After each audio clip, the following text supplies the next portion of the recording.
આપી અપહરણ કરી ખંડણી દ્વારા પૈસા માંગણી કરનારની ટોળકીના 2 આરોપીઓને લક્ષ્મીપુરા પોલીસે પકડી પાડ્યા। પોલીસ તરીકેની ખોટી ઓળખ આપી અપહરણ કરી ધમકી આપી ખંડણી દ્વારા રૂપિયા પડાવનાર ટોળકીના 2 આરોપીઓની લક્ષ્મીપુરા પોલીસે ધરપકડ કરી કાયદેસરની કાર્યવાહી હાથ ધરવામાં આવી।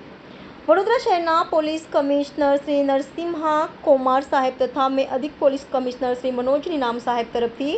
વડોદરા શહેરમાં બનતા મિલકત સંબંધી ગુનાઓ શોધી કાઢવા સૂચના કરેલ હોય, જેના આધારે પોલીસ કમિશનર ઝોન 1 શ્રી જેસી કોઠિયા સાહેબ તથા મદદનીશ police commissioner Shri DJ Chavda સાહેબના સીધા માર્ગદર્શન હેઠળ તેમજ લક્ષ્મીપુરા પોલીસ સ્ટેશનના પોલીસ ઇન્સ્પેક્ટર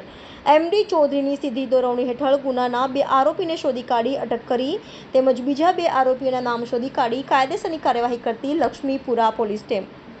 તારીખ 1/4/2024ના પોણા 12 વાગ્યે આ કામના ફરિયાદી તેમજ તેમના સાથે કામ કરતા અન્ય 2 વ્યક્તિને આ કામના આરોપીઓએ પોલીસ તરીકેની ખોટી ઓળખ આપી ફરિયાદીને નંબર પ્લેટ વગરની કાળા કલરની કિયા સેલ્ટોસ 4વ્હીલરમાં બેસાડી અપહરણ કરી ગાળો બોલી તથા લાફા મારી જાનથી મારી નાખવાની ધમકી આપી દૂરથી પોલીસ સ્ટેશન બતાવી પોલીસ કેસમાં ફસાવી દેવાની ધમકી આપી ફરિયાદી પાસેથી ગેરકાયદેસર રીતે ખંડણી માંગી રોકડા રૂપિયા 29,000 તથા ગૂગલ ટ્રાન્ઝેક્શનથી રૂપિયા 15,000 મેળવી કુલ્લે રૂપિયા 44,000 પડાવી લઈ લક્ષ્મીપુરા પોલીસ સ્ટેશન ખાતે ફરિયાદી આરોપી પરેશ ઉર્ફે શિવો જયંતિભાઈ વાઘેલા ધંધો પ્રેસ રિપોર્ટર રહે 116 એકતાનગર રામદેવ પીરના મંદિરની સામે આજવા રોડ વડોદરા શહેર રાજુ ઉર્ફે રાજેશભાઈ દાદુભાઈ આહિરે ધંધો ગેસ એજન્સીમાં નોકરી રહે 1516